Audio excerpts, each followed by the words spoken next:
സുൽത്താൻകുട്ടി, ബാദുഷാ, നന്നായിട്ട് പാടിയോ? കുഴപ്പമില്ലാതെ പാടി. ഇഷൽ മദഹിലെ നമ്മുടെ ഫസ്റ്റ് പെർഫോമൻസ് ആണ്. നന്നായിട്ട് പാടി. എനിക്ക് നല്ല ഇഷ്ടമായി പാടിയിട്ട്. നല്ലൊരു ഫീൽ ഉണ്ടായിരുന്നു. ശരിക്കും നബി തിരുമേനിയുടെ കുട്ടിക്കാലത്തെ കുറിച്ചിട്ടാണ് പറയണത് അല്ലേ? എന്നിട്ട് എന്താ തോന്നിയേ? കുഴപ്പമില്ലാതെ പാടാൻ പറ്റി. കുഴപ്പമില്ലാണ്ട് പാടാൻ പറ്റി. എന്താ പറയാ, ഉമ്മ ഉണ്ടായിരുന്നില്ല, ബാപ്പ ഉണ്ടായിരുന്നില്ല അല്ലേ? ഓത്തുപള്ളി പോയിട്ടില്ല, എന്നിട്ടും കള്ളം പറഞ്ഞിട്ടില്ല. അത് പാടിയപ്പോ തോന്നി ഇനി കള്ളം പറയരുതെന്ന് തീരുമാനിച്ചോ? നോക്കാം, നമുക്ക് അവസാനം നോക്കാട്ടാ.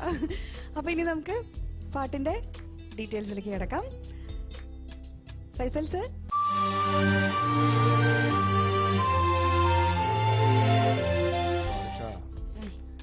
ഇത് മാപ്പിളപ്പാട്ടിലെ എക്കാലത്തെയും ഹിറ്റായ പാട്ടാണ്. എരഞ്ഞോളി മൂസക്ക പാടിയതാണ്.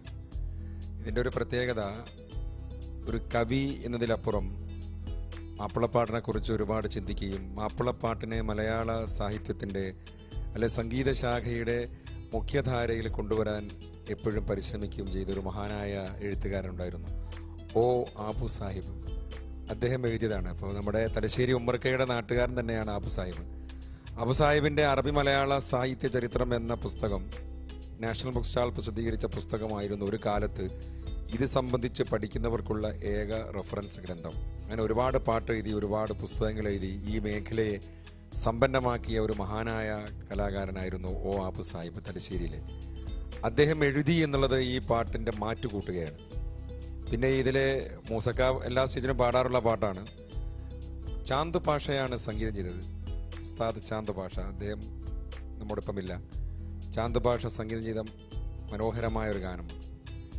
പിന്നെ ഇതിലെ വരികളൊക്കെ നേരത്തെ നിങ്ങൾ സൂചിപ്പിച്ചതുപോലെ പ്രവാചകൻ നബി തിരുമേനിയുടെ കുട്ടിക്കാലത്തെക്കുറിച്ച് അനാഥനായി വളർന്നു, ആട്ടിടയൻ്റെ ജോലി ചെയ്തു, വിശ്വസ്തനായി വളർന്നു. അങ്ങനെ എല്ലാവരാലും കേളി കേട്ട് അൽ അമീൻ എന്ന, അതാണ് ഓത്തുപള്ളിയിൽ ഓതിയില്ല എങ്കിലും ആ ബാലൻ ഓർത്തിടാതെ പോലും ഒറ്റ കള്ളം ഓതിയില്ല. കള്ളം പറയുന്നതിന് നമുക്കൊന്നും ഒരു പ്രശ്നമില്ല. ഏത് ചെറിയൊരു കാര്യത്തിന് വേണ്ടി പോലും നമ്മൾ കള്ളം പറയുന്നവരായിപ്പോൾ.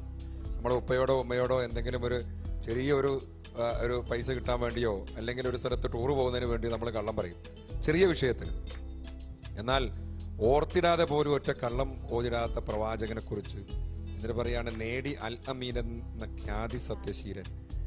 അങ്ങനെയുള്ള ഒരു പ്രവാചകന്റെ കുട്ടിക്കാലത്തെക്കുറിച്ച് നമ്മോട് പറയുന്ന ഒരു ഗാനം. ബാദുഷാ നല്ല പാട്ടുകാരനാണെന്ന് പല തവണ ഇവിടെ തെളിയിച്ചതാണ്. ബാദുഷാ നന്നായിട്ട് പാടിയിട്ടുണ്ട്. പിന്നെ ഈ പാട്ടിൻ്റെ ഒരു പ്രശ്നം, ഇത് കേൾക്കുമ്പോൾ എളുപ്പമാണെങ്കിലും പാടാൻ കുറച്ച് ബുദ്ധിമുട്ട് തന്നെയാണ്. ബാദുഷാ സ്വന്തമായ കുറേ പ്ലാനൊക്കെ ഇതിൽ ആഡ് ചെയ്തിട്ടുണ്ട്. മൂസക്ക പാടുന്നതിൽ അത് രണ്ട് ടൈപ്പ് തന്നെയാണ്. എന്നാലും അത് അനുകരിച്ചുകൊണ്ട് തന്നെ സ്വന്തമായ ഒരു ക്രിയേഷനുണ്ട്. അതൊരു പാട്ടുകാരൻ ആവശ്യമുള്ള കാര്യമാണ്. അല്ലറ ചില്ലറ അബദ്ധങ്ങൾ ഏത് പാട്ടിലും ഉണ്ടാവാം, അത് ഇവിടെയും സംഭവിച്ചിട്ടുണ്ടാവും. അത് പ്രശ്നമാക്കണ്ട. എന്നാലും നന്നായിട്ട് പാടിയിട്ടുണ്ട്. Thank you Faisal sir. Renu ചേച്ചി, ബാദുഷാ നന്നായി പാടി കേട്ടോ. Thank you.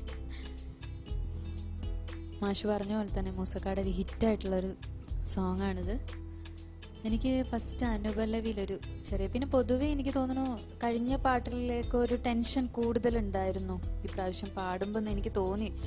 അതിനെ കണ്ടപ്പോൾ ടെൻഷൻ ഉണ്ടായിരുന്നു. കാരണം അല്ല, സാധാരണ ടെൻഷൻ നമ്മൾ പറഞ്ഞാലും ബാദു പാടി തുടങ്ങിയ ആ ടെൻഷൻ പാട്ടിൽ കാണാറില്ല. പക്ഷെ ഇത് നമുക്ക് പല്ലവിയൊക്കെ കഴിഞ്ഞു, അനുപല്ലവിയിലൊക്കെ ചെറിയൊരു വലിയൊരു പ്രശ്നങ്ങളല്ല.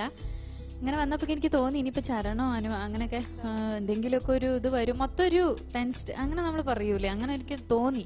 സാധാരണ സോങ് തുടങ്ങിക്കഴിഞ്ഞാൽ അങ്ങനെയൊന്നും വരാറില്ല. അതിൻ്റെ പ്രാക്ടീസ് ചെയ്യാൻ സമയമൊക്കെ കിട്ടിയില്ലേ? പ്രാവശ്യം കുറച്ച് സമയം കിട്ടിയിട്ടുണ്ട്. ഞാനപ്പം പറഞ്ഞത് കറക്റ്റ് തന്നെയാണ്. പിന്നെ ചരണം അനുചരണമൊക്കെ അതൊന്നും ഒരു ഇത് കുഴപ്പമുണ്ടായിരുന്നില്ല. പിന്നെ ഒരുപാട് മോൻ്റെ ഒരു ക്രിയേഷൻ ഇവിടെ ഉണ്ടായിട്ടുണ്ട് ആ സോങ്ങിൽ, ഒത്തിരി ഉണ്ട്. കാരണം ഇത് നമ്മൾ പറയില്ലേ, ചിലൊരു മെലഡി ആയിട്ടുള്ള ഒരു സോങ്, അങ്ങനെ ഇതിലും സംഗതികളൊന്നുമില്ല. മൂസക്കാട് ആ ഒരു സ്റ്റൈലുള്ള ഒരു സോങ് ആണിത്. അപ്പം അതിൽ മോൻ്റെതായ ഒരു കുറേ ക്രിയേഷൻസ് ഇവിടെ കൊണ്ടുവന്നിട്ടുണ്ട് അതിൽ. അപ്പം അതൊക്കെ എനിക്ക് നന്നായിട്ടാണ് മോനെ തോന്നുന്നത്. കാരണം നമ്മളൊക്കെ ഭാവിയും കൂടി നമ്മൾ കാണണമല്ലോ. അപ്പം നമുക്ക് തന്നെ നമ്മുടെ സിംഗിങ്ങിൽ അങ്ങനെ ഒരു ക്രിയേഷൻ ഉണ്ടാവണ നല്ലതാണ്. പിന്നെ അധികം സംഗതികളൊക്കെ ഉള്ള പാട്ടുകളൊക്കെ കിട്ടുമ്പോൾ അത് നമുക്ക് പെട്ടെന്ന് പാടാൻ പറ്റും. അങ്ങനെയൊക്കെയുള്ള മോനെ ഇപ്പം ഉണ്ട്. അതൊക്കെ ഇതുപോലെ തന്നെ അങ്ങ് കൊണ്ടുപോവുക. പിന്നെ ഈ ഒരു ഇനിയിപ്പോൾ അങ്ങോട്ട് കോമ്പറ്റീഷൻ നല്ല ടൈറ്റല്ലേ, അപ്പോൾ ഇതൊക്കെ ഒന്ന് മാറ്റി വെക്കുക, അത്രയൊക്കെ തന്നെ ഉണ്ടായിട്ടുള്ളൂ. പിന്നെ എങ്ങനെയൊക്കെ ഉണ്ട്, എന്തൊക്കെയുണ്ട് സ്കൂളിലൊക്കെ? ഞാൻ ഈയിടെ ഒരു ടീച്ചറെ കണ്ടു, ബിന്ദു ടീച്ചർ അല്ലേ, ബാദുവിന്റെ അല്ലേ ടീച്ചർ എൻ്റെ അടുത്തൊരു കാര്യം പറഞ്ഞല്ലോ.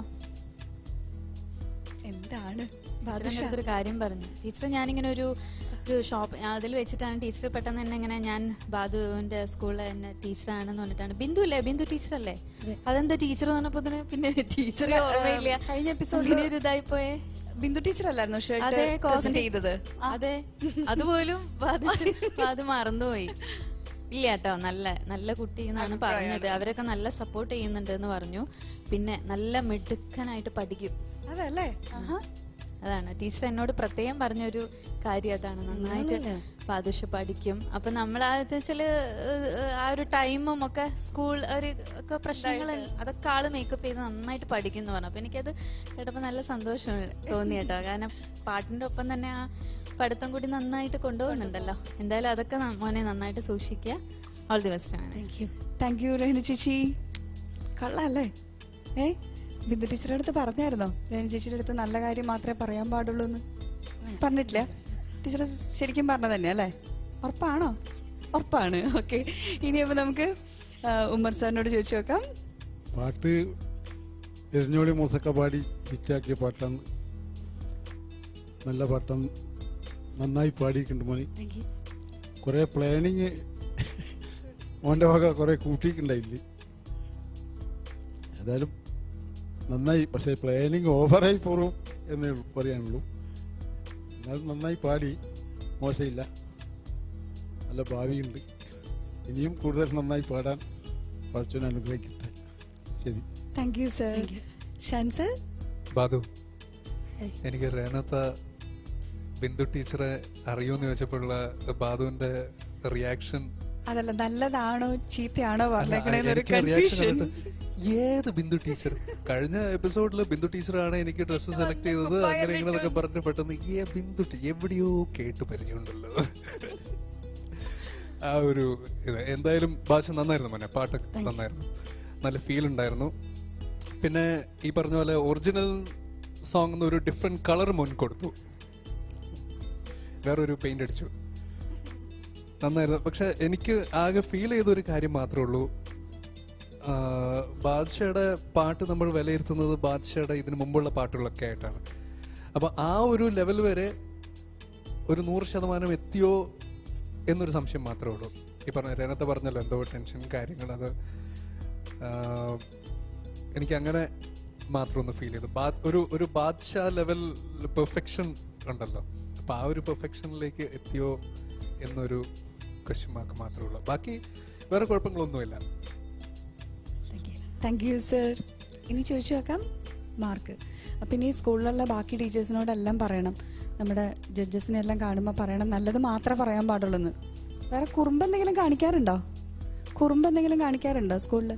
ഇല്ല, അയ്യോ പാവം, നല്ലത് മാത്രമേ ചെയ്യാറുള്ളൂ അല്ലേ? ഓക്കെ, നമുക്ക് മാർക്ക് ചോദിക്കാം. ഉമ്മർ സർ. 10ൽ 8 മാർക്ക്. 8 മാർക്ക്. 10ൽ 8 മാർക്കാണ് ഉമ്മർ സാർ നൽകിയിരിക്കണേ. ഇനി ഫൈസൽ സാറിനോട് ചോദിച്ചു നോക്കാം. ഫൈസൽ സർ.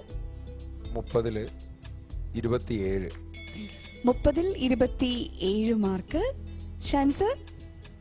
27. 30ൽ 27 മാർക്ക് തന്നെയാണ് വീണ്ടും ഷാൻ സാർ നൽകിയിരിക്കുന്നത്. Thank you sir. രഹന ചേച്ചി. ഞാൻ നേരത്തെ ഒരു കാര്യം പറയാൻ വിട്ടുപോയി. എനിക്ക് വാക്കുകളൊക്കെ നല്ല ഇങ്ങോട്ട് ക്ലിയർ ആയിട്ട് കേൾക്കായിരുന്നു കേട്ടോ. നല്ല സ്ഫുടതയുണ്ട്. എല്ലാം നമുക്ക് ഒരു കഥ പോലെയാണ് ഇതിപ്പോൾ പോകുന്നത്. അപ്പോൾ ആ ഒരു ഇതൊക്കെ നന്നായിട്ട് ക്ലിയർ ആയിരുന്നു എല്ലാ സ്ഥലവും. അപ്പോൾ അതിന് ഞാൻ 28 മാർക്ക്. ടോട്ടൽ മാർക്ക് 100ൽ 90 മാർക്ക് സ്കോർ ചെയ്യാൻ പറ്റി. കൺഗ്രാറ്റ്സ്.